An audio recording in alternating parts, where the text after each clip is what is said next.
Próximo passo, então, na narrativa de Moisés, é a decisão de Deus de que a ação do seu Espírito na humanidade encerraria em mais 120 anos. Verso 3. Então o Senhor Deus disse: o meu Espírito não agirá para sempre no ser humano, pois este é carnal, e os seus dias serão 120 anos. Esse texto é muito mal compreendido por muita gente que pensa que ele está falando a respeito da redução da idade dos povos antigos, a redução da idade média de vida do ser humano. Mas será que é isso mesmo que esse texto quer nos falar? É o que a gente vai ouvir agora com o pastor Augusto Nicodemos. Essa decisão de Deus foi movida pela mistura das linhagens. Veja como começa o verso 3. Então, o Senhor Deus disse. Ou seja, o que acontece no verso 3 é o resultado do que aconteceu nos versos 1 e 2. Eles começaram a casar entre si, então Deus disse. A reação de Deus foi reduzir a ação do seu Espírito em 120 anos. É a segunda vez que Moisés menciona aqui o Espírito de Deus na narrativa. A primeira vez que o Espírito de Deus é citado é no verso 2, quando é dito que ele pairava sobre a face das águas, sobre o abismo, sobre a escuridão. E agora ele é citado como aquele que age no coração dos homens, no caos do coração corrupto da humanidade. E como era essa ação do Espírito Santo? Meu Espírito não agirá no homem. Essa ação do Espírito Santo era através da pregação dos setitas. Por exemplo, Enos organizou o culto a Deus. Enos era um pregador. Enoque era profeta, nós vimos isso na última mensagem. Ele é citado no livro de Judas, que ele profetizou inclusive a respeito da vinda de Cristo. Provavelmente todos aqueles mencionados na genealogia do capítulo 5, de 6 a 32, a linhagem de Sete, eles eram pregadores, porque eles tinham conhecimento de Deus. Era por aquela linha que o conhecimento de Deus estava sendo preservado. A tradição oral era mantida, o verdadeiro culto a Deus. Através deles, Deus vinha agindo na humanidade antediluviana. Tanto é que esse verbo, quando ele diz aqui, o meu Espírito não agirá, esse verbo pode ser traduzido também contender. E algumas versões mais antigas trazem exatamente isso, o meu Espírito não contenderá mais. De que maneira ele contendia? Através da pregação, os pregadores chamando a humanidade ao arrependimento, chamando não só a linhagem de Caim, mas talvez até aos apóstatas da linhagem de Sete, para que voltassem ao verdadeiro conhecimento de Deus. John Gill, a respeito das contendas do Espírito nesse texto, ele diz o seguinte: a palavra traduzida contenderá significa julgar, executar julgamento ou punir de uma maneira justa. E também significa litigar um ponto ou razão em uma causa antes que seja pronto para o julgamento ou execução dela. John Gill também diz o seguinte: agora o Espírito de Deus tem litigado, isto é, questionado e arrazoado com estes homens no tribunal e na corte das suas próprias consciências sobre os seus pecados, por uma providência ou outra, e por um ministro ou outro, particularmente por Noé, um pregador de justiça, e isso sem resultado. Portanto, ele determina a não continuar por mais tempo nesse caminho, mas proceder e julgar e executar a sentença de condenação neles, uma vez que foram tão corruptos, sendo nada mais do que carne.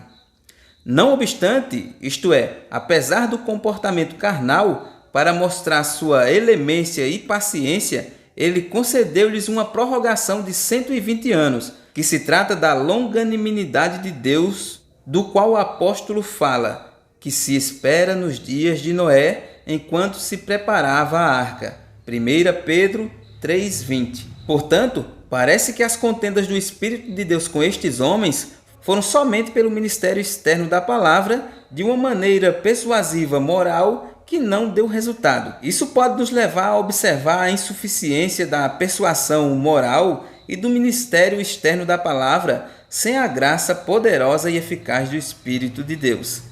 Mas agora isso haveria de terminar em 120 anos. Deus disse, o meu Espírito não vai mais contender, não vai mais agir no homem, mas os seus dias serão 120 anos. Porque apesar de toda essa contenda do Espírito Santo com o coração corrompido da humanidade, o resultado era que a iniquidade aumentava cada vez mais. Estava aumentando cada vez mais. E agora isso, para piorar tudo, essa mistura que veio, enfraquecendo a família, a fé e a linha da esperança. A razão que Moisés apresenta aqui para Deus tomar essa decisão de retirar a ação do seu Espírito Santo da humanidade antediluviana está aí no verso 3, quando ele diz assim, meu Espírito não agirá para sempre no ser humano, pois ele é carnal. Também John Gill fala a respeito disso quando ele diz o seguinte, ele pode retirar-se completamente de onde está somente nas suas dádivas ou operações externas. Ele pode tirar essas dádivas ou cessar estas obras, e estas, assim como os homens, podem ser perdidas eternamente. Mas onde ele está pela sua graça especial, ele nunca se retira totalmente. Apesar de poder tirar a sua presença graciosa por um tempo, seu povo pode não provar seu gozo e conforto, e nas suas ansiedades pode parecer que ele tenha se afastado. Contudo, ele habita para sempre no seu povo. De outra maneira ou de outra sorte, as orações de Cristo pela sua continuação perpétua com o seu povo não poderiam ser respondidas. Nem seria a moradia do Espírito no crente uma razão de garantir a perseverança dos santos, nem uma garantia da sua glória futura. Para não acrescentar ainda mais, as palavras do texto não falam do Espírito estar nos homens do mundo antigo, mas da sua contenda com eles. Agora é fácil discernir em que sentido o Espírito de Deus pode ser contrariado, resistido e contender sem sucesso. As coisas do Espírito de Deus são desagradáveis ao homem natural. Não é nenhuma surpresa que o ministério externo da palavra e as ordenanças sejam desprezados, contrariados e resistidos. A chamada externa pode ser rejeitada. Na verdade, alguns movimentos internos e convicções podem ser anulados, sufocados e não resultar em nada. Ainda assim, será aceito o fato de que pode ser que haja uma oposição e resistência à obra do Espírito de Deus na conversão, mas o Espírito não pode ser assim resistido nas operações da sua graça ao ponto de ser obrigado a cessar a sua obra ou de ser dominado ou impedido nela, pois ele age com métodos que não podem ser frustrados e com poder que não pode ser controlado. Meu espírito não agirá para sempre no ser humano, pois ele é carnal. Ele é carnal.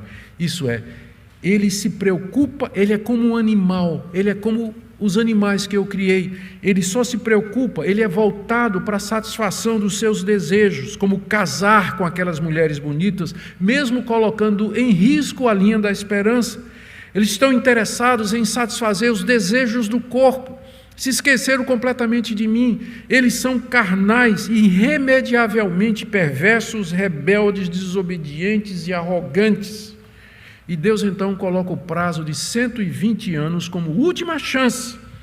Aqui não se trata da redução da idade, como alguns acham, que a partir daqui o homem viveria 120 anos. É uma interpretação que alguns estudiosos e algumas bíblias, alguns comentários trazem. E não é essa a interpretação, é só você ler o capítulo 11, do verso 10 ao verso 24, onde tem a genealogia do povo depois do dilúvio, vivendo 300 anos, 400 anos, 200 anos. Então não é dizendo que a partir de agora o homem só vai viver 120 anos. 120 anos é o tempo entre a constatação que Deus fez, entre aquela mistura e o prazo que Deus deu para a humanidade, como se fosse um ultimato. Mas 120 anos, a gente pode pensar que é um tempo longo, mas lembre que naquela época o pessoal vivia 900 anos. Vivia 900 anos. Então Deus diz, olha, em 120 anos o juízo haverá de vir. É o tempo que vocês terão. Então eu também concordo com John Gill quando ele diz que o espaço de 120 anos dado por Deus ao povo antigo para o arrependimento foi de fato um favor, um tempo da longanimidade e da benignidade de Deus para com aquele povo.